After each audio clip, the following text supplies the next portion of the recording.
na'budu wa iyyaka nasta'in. Ihdinas siratal mustaqim. Siratal ladzina an'amta 'alaihim ghairil maghdubi 'alaihim waladdallin. Rabbighfirli wa liwalidayya walil mu'minina amin.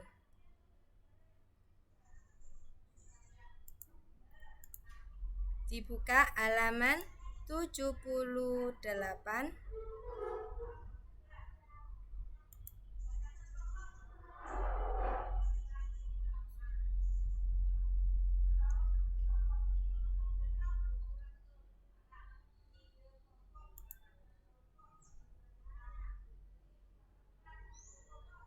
Oke, bisa diperhatikan di layar yang sudah Ustazah tampilkan. Di sini Ustazah akan menjelaskan tentang tarian kreasi daerah. Tarian kreasi daerah sendiri terdapat berbagai macam tarian.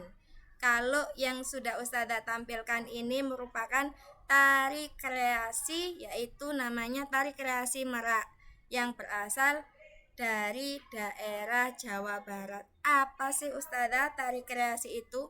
Tari kreasi daerah yaitu tarian tradisional yang gerakannya dikreasikan sesuai adat istiadat setempat. Nah, setiap daerah memiliki tarian kreasinya masing-masing. Kalau yang di daerah Jawa Barat memiliki tari kreasi tari Merak, kalau di Jawa Timur memiliki tari kreasi tarian remo, kemudian ada lagi reog itu. Kemudian kalau di Bali terdapat tari kreasi tari pendet dan tari kecak, dan di Aceh ada tari saman, dan berbagai macam daerah, setiap daerah memiliki tarian kreasinya masing-masing. Selain tari Merak ada juga tari sedati. Tadi Ustazah menyebutkan ada saman. Selain saman juga ada tari sedati. Kemudian tari kecak yang berasal dari Bali. Kemudian tari ondel-ondel yang berasal dari Jakarta. Sekapur sirih yang berasal dari Jambi. Dan tari cakalele yang berasal dari Maluku. Nah, anak-anak, sekarang Ustazah tunjukkan tarian kreasi yang berasal dari Jawa Barat, yaitu contoh tarian Merak. Ustazah putarkan ya.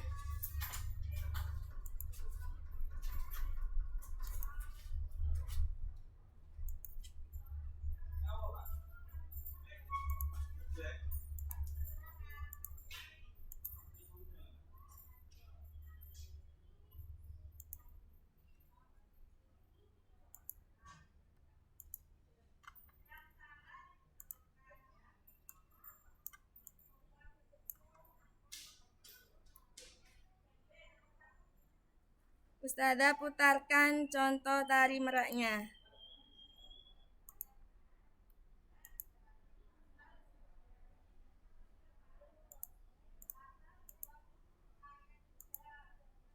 Sebentar.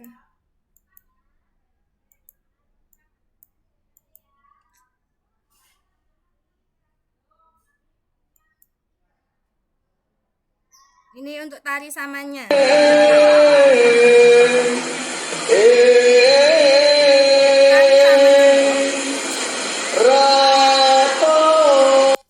Dilakukan dengan secara berkelompok, bukan individu. Jadi biasanya terdiri dari beberapa orang, kemudian memakai atau menggunakan berbusana atau kostum dengan berbagai macam warna yang senada. Kalau ini masih proses latihan ya, yang Ustazah tampilkan ini. Kalau ini yang Ustazah tampilkan masih dalam latihan. Kemudian biasanya kalau ciri khas dari tari saman sendiri gerakannya kompak dan bersamaan. Dan untuk iringan musiknya sendiri biasanya terdapat penyanyi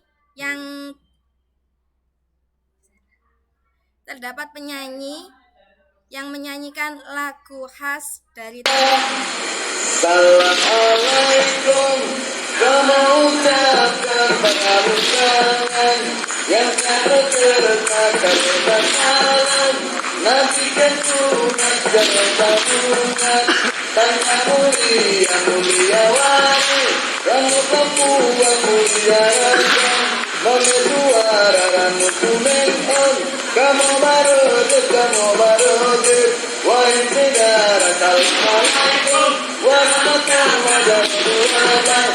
Assalamualaikum nabikan sunat dan tabungan, tanpa mulia wali, kamu Papua mulia raja, mengesuara kamu kumenton, kamu baru wahai negara.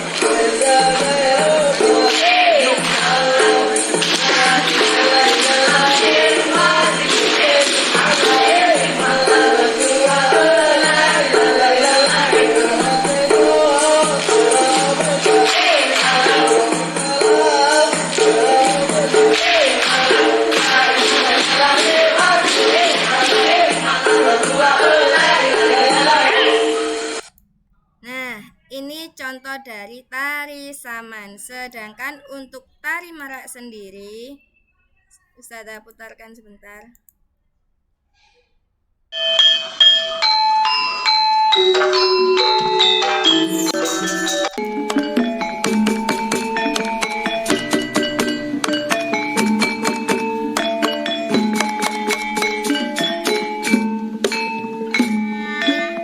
Tarian merak yang berasal dari daerah Jawa Barat.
Untuk melakukan tarian kreasi daerah apapun perlu dipersiapkan beberapa hal, yaitu contohnya seperti tari merak ini.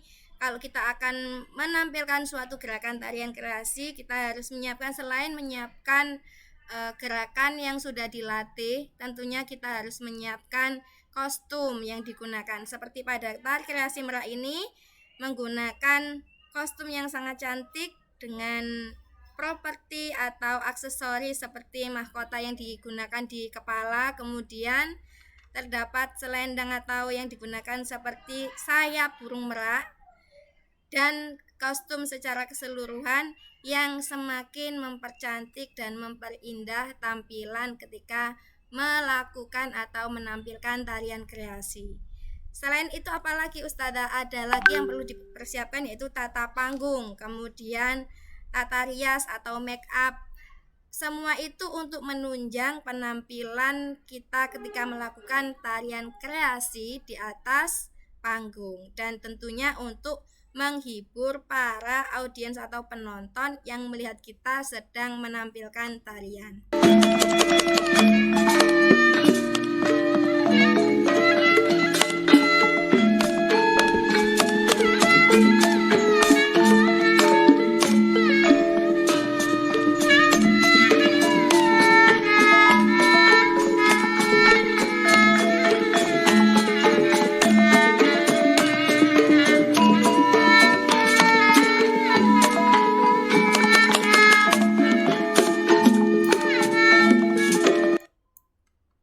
Oke.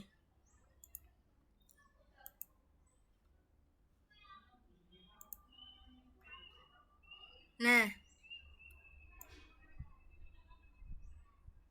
sekarang Ustadzah lanjutkan dengan review materi. Sebelum Ustadzah lanjut ke review materi, Ustadzah mau bertanya, apa ada yang ditanyakan dari penampilan atau dari materi tarian kreasi daerah hari ini?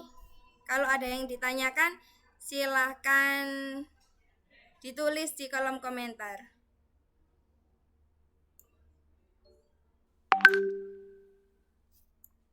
Menyapanya atau komentar yang lainnya dimatikan dulu ya, nanti dulu kalau mau bertanya ke Ustadzah bisa ditulis di kolom komentar. Diperhatikan dulu.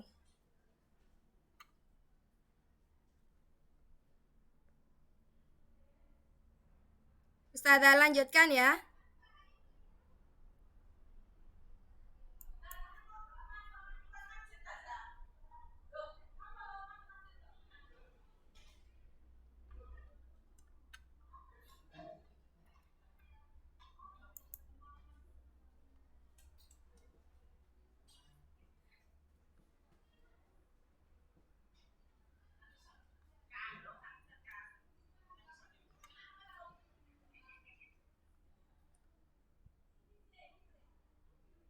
Oke, Ustadzah lanjutkan ya. Ustadzah lanjutkan ke review materi.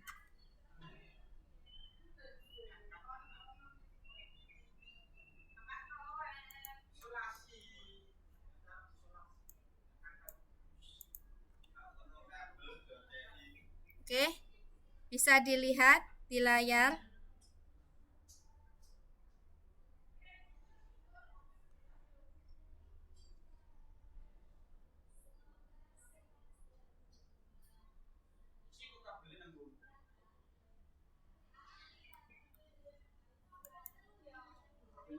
Bisa dilihat di layar ya.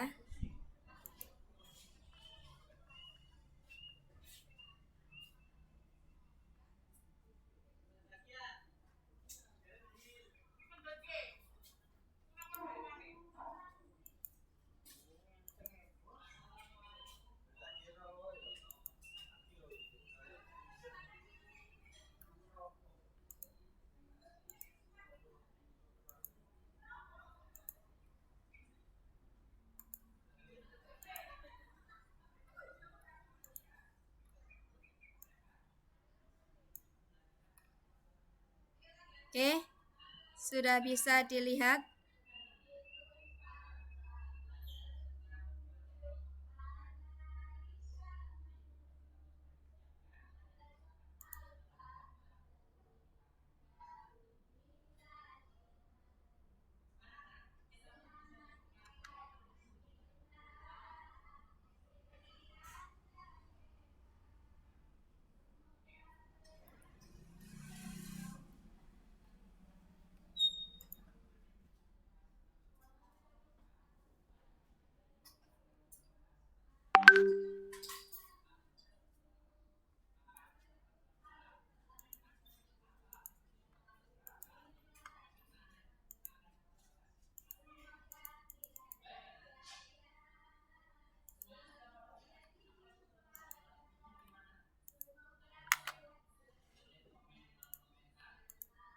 Oke, Ustadzah lanjutkan ya.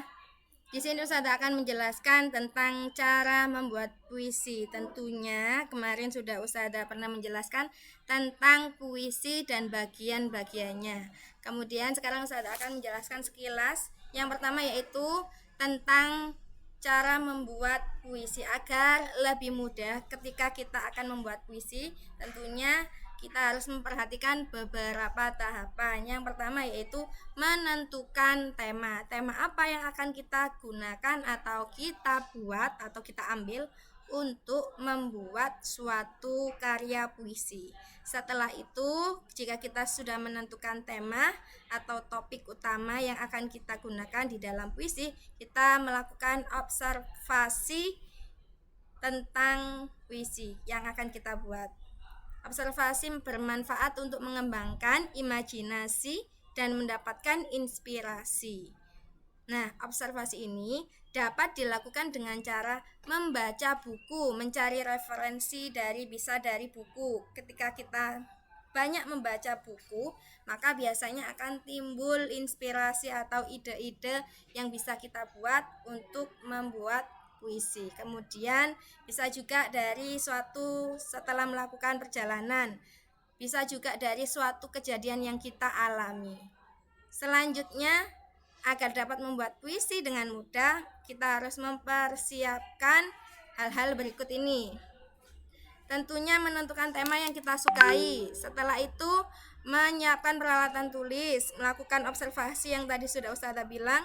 Kemudian observasi dapat dilakukan berulang kali agar dapat memperoleh banyak inspirasi. Kemudian tentukan peristiwa yang sesuai dengan tema puisi. Jika kita mengalami suatu peristiwa, tentunya kita harus menyesuaikannya dengan tema puisi kita. Kalau kita mau memakai peristiwa tersebut sebagai inspirasi dalam puisi kita. Kemudian mencatat setiap informasi yang kita baca. Selanjutnya yaitu siklus hidup dari makhluk hidup. Kemarin sudah dijelaskan juga dengan Ustazah Eka. Ada hewan yang mengalami metamorfosis, perubahan bentuk tubuh, ada juga hewan yang tidak mengalami perubahan bentuk tubuh. Seperti contohnya, kalau yang mengalami perubahan bentuk tubuh atau yang mengalami metamorfosis yaitu seperti kupu-kupu, kemudian ada lagi capung, kemudian ada lagi kecoa dan serangga dan yang lain-lainnya. Nah, kalau untuk kucing, kura-kura, kemudian ikan, apakah mengalami metamorfosis? Tentunya tidak, tetapi mereka juga tetap mengalami siklus hidup. Selanjutnya yaitu membandingkan siklus hidup makhluk hidup melalui pengamatan. Ada yang mengalami metamorfosis sempurna seperti kupu-kupu, kemudian ada lagi yang mengalami metamorfosis tidak sempurna seperti contohnya belalang. Kemarin sudah juga dijelaskan sama Ustazah Eka dan Ustazah juga sempat menyinggung apa perbedaan dari metamorfosis sempurna dan tidak sempurna. Jika metamorfosis tidak sempurna, pertumbuhan dan perkembangan hewan dengan bentuk tubuh saat lahir sama seperti bentuk dewasa. Jika metamorfosis sempurna, setiap perkembangan hewannya, setiap siklusnya itu berbeda. Ustazah lanjut. Menentukan pilihan kata dalam membuat puisi, tentunya menggunakan kata-kata yang bermakna positif. Kemudian mengungkapkan pujian atau mengandung ungkapan pujian dan yang indah, kata-kata yang santun, tidak bersifat menjelekkan atau menghina atau mengejek. Kemudian kata-kata yang memiliki kemiripan bunyi agar puisi terdengar lebih indah saat dibaca. Misalnya keluh, kesah, canda, tawa, itu terakhirannya rimanya bisa bunyinya digunakan atau dibuat untuk senada. Selanjutnya itu gunakan perumpamaan tentang objek yang ingin diceritakan. Selanjutnya tadi sudah Ustazah jelaskan tentang kreasi daerah. Yang selanjutnya yaitu menjelaskan manfaat daur hidup.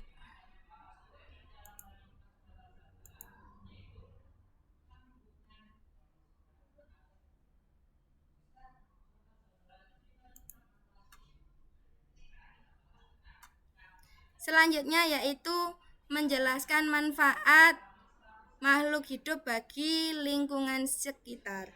Hewan dan tumbuhan tentunya termasuk dalam sumber daya alam yang banyak memiliki manfaat bagi manusia. Contohnya, tanaman kapas bisa digunakan untuk atau dimanfaatkan untuk bahan baku pembuatan kain. Kemudian ulat sutra bisa dimanfaatkan juga untuk menjadi kain sutra. Kemudian kerbau memiliki manfaat untuk membajak sawah. Langkah-langkah dalam menulis puisi. Tadi Ustazah jelaskan juga ya. Kita harus menyiapkan alat tulis seperti kertas, ballpoint, kemudian menentukan tema tentunya, memilih kata-kata yang baik, yang sesuai dengan tema puisi, kemudian menulis puisi dengan imajinasi atau ide-ide kita, dengan pikiran kita, kemudian membacakan puisi berulang agar mengetahui kata yang tidak sesuai. Selanjutnya yaitu manfaat dari sumber daya alam bagi kehidupan kita. Banyak sekali sumber daya alam yang memiliki manfaat di kehidupan kita. Contohnya yang seperti Ustazah tampilkan pada slide. Ini terdapat sayur-sayuran maupun tanaman ya, sayur-sayur dan juga hewan. Kalau yang pertama, sumber daya alam yang dapat diperbarui ini yang berasal dari tanaman yaitu bahan pangan, kemudian komoditi yang memiliki nilai ekonomi dan bahan baku berbagai olahan makanan dapat dimanfaatkan seperti ini ya. Kemudian kalau dari hewan, contohnya kita ambil sapi ya. Contohnya hewan sapi ini bisa kita manfaatkan untuk kita ambil dagingnya, kemudian kita manfaatkan tenaganya untuk membajak sawah, kemudian kotorannya kita dapat manfaatkan untuk sebagai bahan pupuk, dan kemudian banyak sekali hewan maupun tumbuhan tanaman yang bisa kita manfaatkan atau kita ambil manfaatnya. Selanjutnya yaitu yang sumber daya alam yang tidak dapat diperbarui. Kemarin juga sudah pernah sempat dibahas di tema-tema sebelumnya, sumber daya alam yang tidak dapat diperbarui. Contohnya salah satunya yang sudah Ustazah tampilkan di sini. Ada minyak bumi contohnya, kemudian ada belerang, nikel dan lain sebagainya. Kalau ini bisa kita manfaatkan, ini contohnya batu bara ya. Batu bara bisa kita manfaatkan untuk bahan bakar untuk alat transportasi. Biasanya ada juga yang masih menggunakan bahan bakar batu bara. Kemudian bahan baku industri baja. Selain itu sumber energi sebagai pembangkit listrik. Selanjutnya yaitu minyak bumi. Minyak bumi dapat kita manfaatkan sebagai bahan bakar untuk mesin kendaraan, bahan baku pembuatan plastik, dan juga bahan baku pembuatan pelumas. Karena minyak bumi banyak sekali dapat kita manfaatkan, tapi kita juga harus menggunakan sumber daya alam dengan sangat bijak tentunya ya. Selanjutnya yaitu persatuan dan kesatuan dalam keragaman. Harus saling menghormati tentunya ya, bekerja bakti membersihkan lingkungan sekitar, melaksanakan piket kelas bersama-sama teman, bekerja sama dalam menyelesaikan tugas kelompok, berteman dengan siapa saja tanpa memilih-milih teman dan membeda-bedakan suku.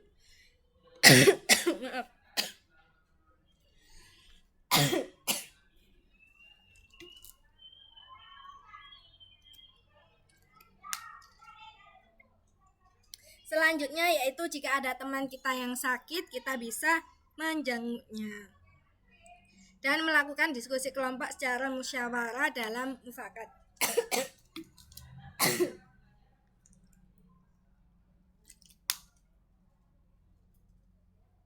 Ustazah lanjutkan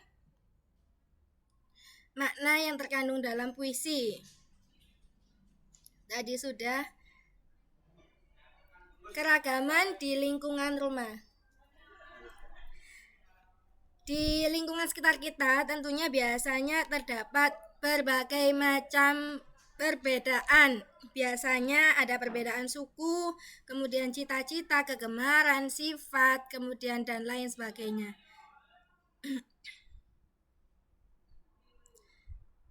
Ciri-ciri puisi. Ciri-ciri puisi tadi sudah ya.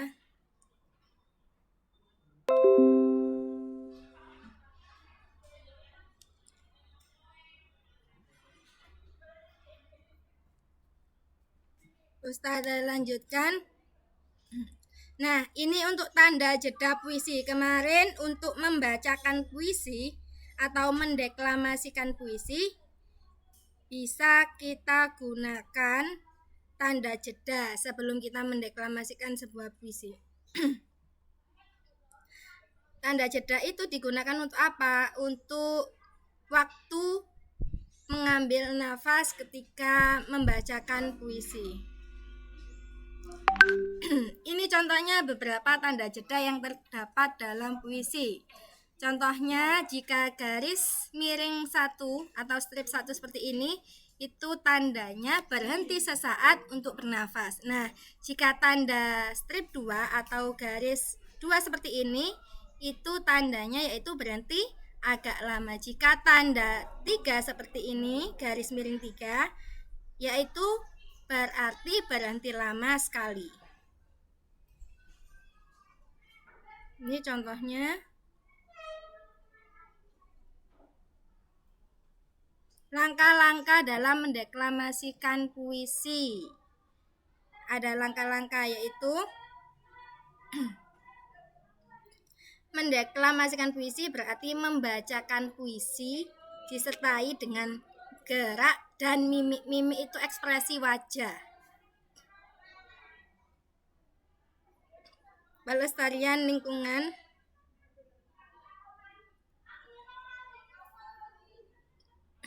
Nah, langkah-langkah dalam mendeklamasikan puisi. Yang pertama kita harus memahami isi dari puisi tersebut. Kemudian memberi tanda jeda untuk memudahkan kita dalam mendeklamasikannya. Selanjutnya yang ketiga, memperhatikan intonasi dalam membacakan puisi. Tinggi rendahnya nada pada saat membacakan puisi. Selain itu yaitu memperhatikan mimik atau ekspresi wajah. Karya seni kolase sudah pernah ya di tema sebelumnya. Bisa dari berbagai macam. Kemudian pelestarian makhluk hidup.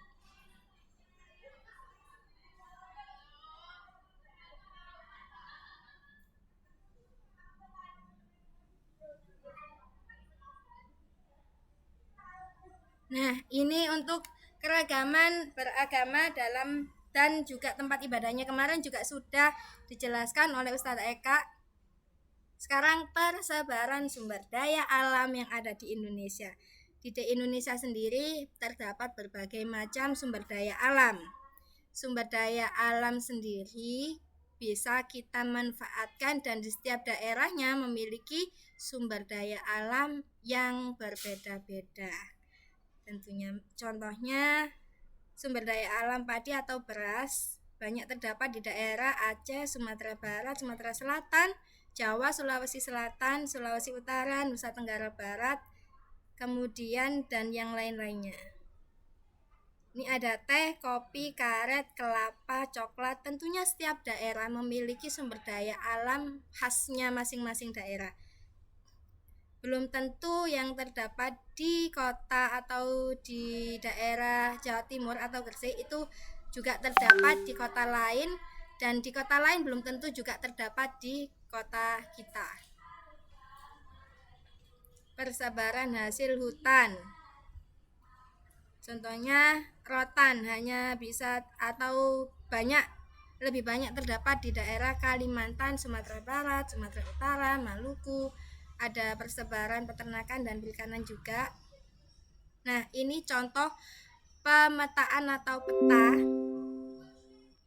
dari persebaran sumber daya alam yang ada di Indonesia.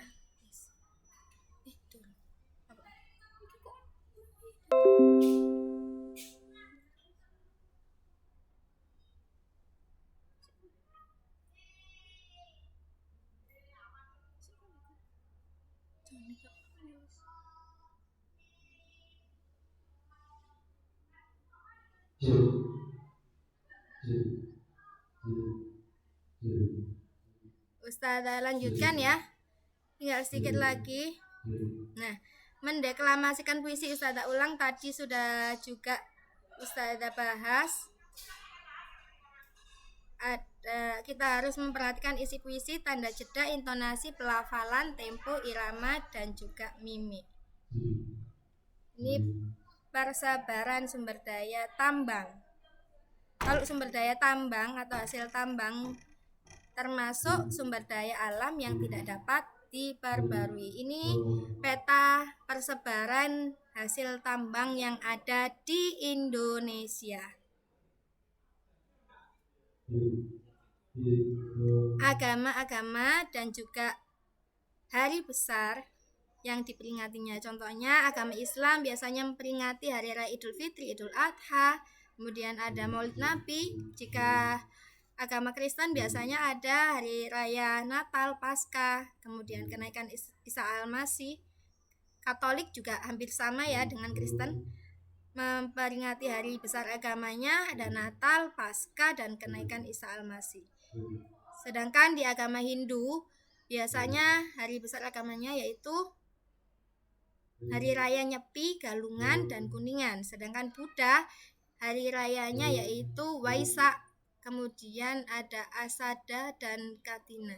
Konghucu biasanya memperingati hari besar agamanya yaitu hari besar Imlek dan Cap Gome.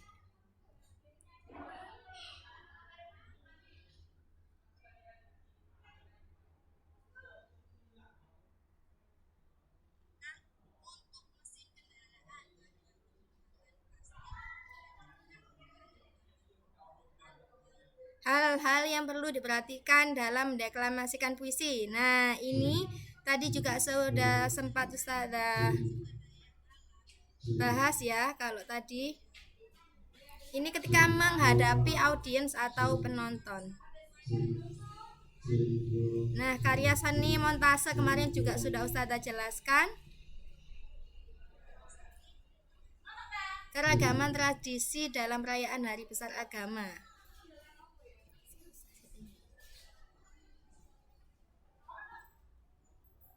Karya seni mozaik. Kalau mozaik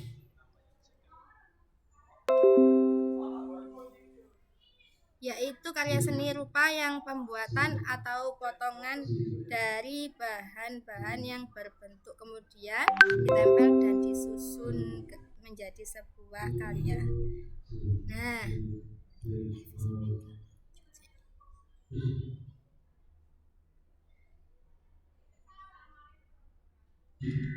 Nah, anak-anak, itu tadi yang sudah Ustazah review dari materi beberapa minggu kemarin. Jika ada pertanyaan, bisa tanya langsung ke Ustazah, bisa kalian japri, maksudnya bisa WA Ustazah, wali kelasnya masing-masing atau Ustadz atau Ustazah.